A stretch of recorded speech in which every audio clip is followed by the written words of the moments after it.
Oh dear, things are getting even crazier. So One Punch Man Season 3 Episode 2 came out on Sunday, and while I did notice some issues with the episode, in particular the first half being very slideshowy and that one Garo scene not looking well animated, I think the rest of the episode was pretty good in my opinion. The colors, the compositing, and even that really nice animation sequence of Garo versus Ripper. That was honestly a pretty good cut in my opinion, and it actually got me a little excited to see One Punch Man Season 3 Episode 3. But even though there was that slick animation cut at the end of the episode with some really nice character designs in the second and third half of the episode, that was not enough for some fans, to the point where they make comments like this one: "I'm preying on JC Staff's downfall. I don't care, they should just drop the adaptation of One Punch Man already. They making us fans look bad for real." You even have a popular YouTuber, Moist Critical, with over 3 million views on this One Punch Man video, which is crazy, complaining about the animation in One Punch Man Season 3, while some claim that he is just rage baiting and spreading negativity. A lot of people are actually more or less in agreement with him. There are comments in his comment sections with tens of thousands of likes. My opinion is that I don't think he is being a hater, I just think he is a fan who is very frustrated that one of his favorite series is not getting the all-star treatment like the top dogs, Demon Slayer and JJK. At least this guy isn't hating on any of the animators or directors like these commenters. The hate has gotten so bad that even the director of One Punch Man Season 3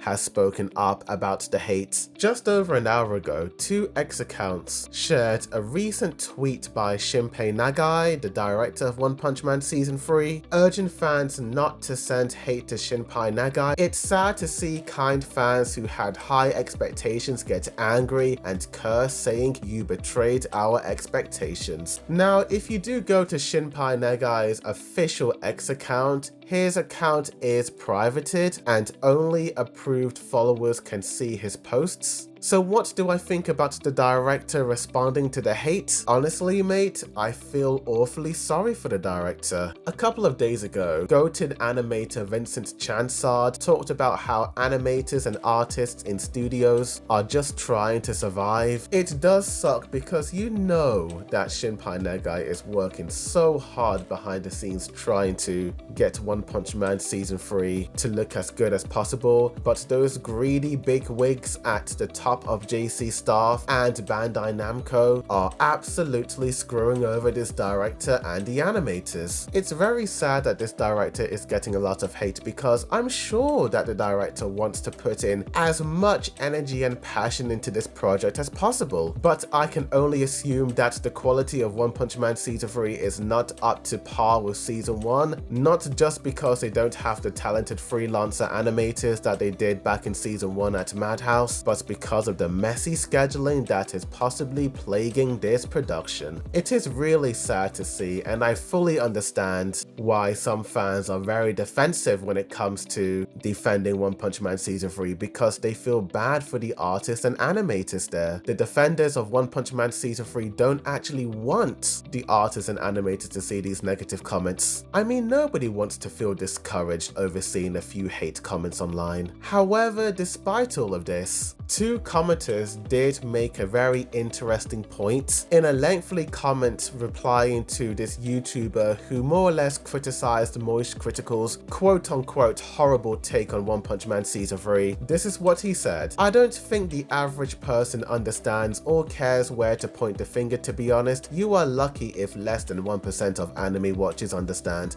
I only know because I'm told on a daily basis. JC Staff has done incredible work before. Everyone on that team has more talent in their fingers than most of us have in our entire bodies. We all know this. But you can't expect everyone to understand the background information on the anime industry. Most of us are just fans that see something and give our opinion, then move on. In this case, One Punch Man looking how it does, the average person is just watching and moving on to next week's episode. The average person is not gonna know or care about what happens behind behind the scenes. Unfortunately, that's just life. These industries know who's at fault. The artists know who to blame when it comes down to it. They know the general audience criticizing the work doesn't understand any of this. They'd be dumb not to think that way. One in every 1,000 anime fan can name a single animator. That is just a fact. I'm not saying it's right. And you know what? I do see where he's coming from. That is the unfortunate truth. Most people watching One Punch Man Season 3 do not care how long it took an artist to draw a second of animation, or how many years a certain season was in production. All they care about is the final product, and if the final product does not look good, if it does not rival the likes of Demon Slayer, My Hero Academia, JJK, Chainsaw Man, AOT, then in their eyes, that product is no good. In my opinion, I think that if One Punch Man Season 3 aired 10-15 years ago, I think people would more or less be okay with the animation and art. But I do believe that we are in an era where we are seeing a lot of really high quality made animes being released yearly. In the same weekend One Punch Man Season 3 is airing, My Hero Academia the final season is also airing as well, releasing quality art and animation with visually dazzling sequences. I think when people see that on the Saturday and then see One Punch Man on the Sunday, and they look at both My Hero Academia and One Punch Man being these high tier popular shonen IPs, they think to themselves, why on earth is one of them lacking in quality? Why is One Punch Man Season 3 not getting the same treatment as My Hero Academia and other big shonen IPs? There are a lot of anime fans that don't even know what studio is animating their favorite series. All they know is that their anime looked really good one week and the other week it looks really bad. So while I do understand that a lot of people are defending One Punch Man Season 3, but people who are defending the series cannot expect everyone who is hating the series to say things in their eyes. That is the truth, unfortunately. I don't like seeing the hate targeted towards the animators and directors, but this is the unfortunate result in releasing an anime series to the general public, to millions of people all around the world. Many different fans are going to have many different opinions about One Punch Man Season 3, and if One Punch Man Season 3 does not have the quality that rivals other big shonen IPs, then the negativity will only continue. Overall, while I do admit that episode 1 and the first half of episode 2 did have some rough scenes here and there, episode 2 overall wasn't entirely bad. There was some good sequences there. I think the real question now is whether or not that sequence is clickbait or not, and I think when One Punch Man Season 3 episode 3 airs on Sunday, that will give me an insight into whether or not One Punch Man Season 3 is good or garbage. Tell me in the comments down below, what do you guys think of all of this? What do you think of the director's comments and all of the fan reactions? Tell me. Like this video, subscribe for more One Punch Man videos, as well as other anime news updates, reviews, comparisons, breakdowns, rankings, and more. Thank you for watching. The Second Boy Dude signing out.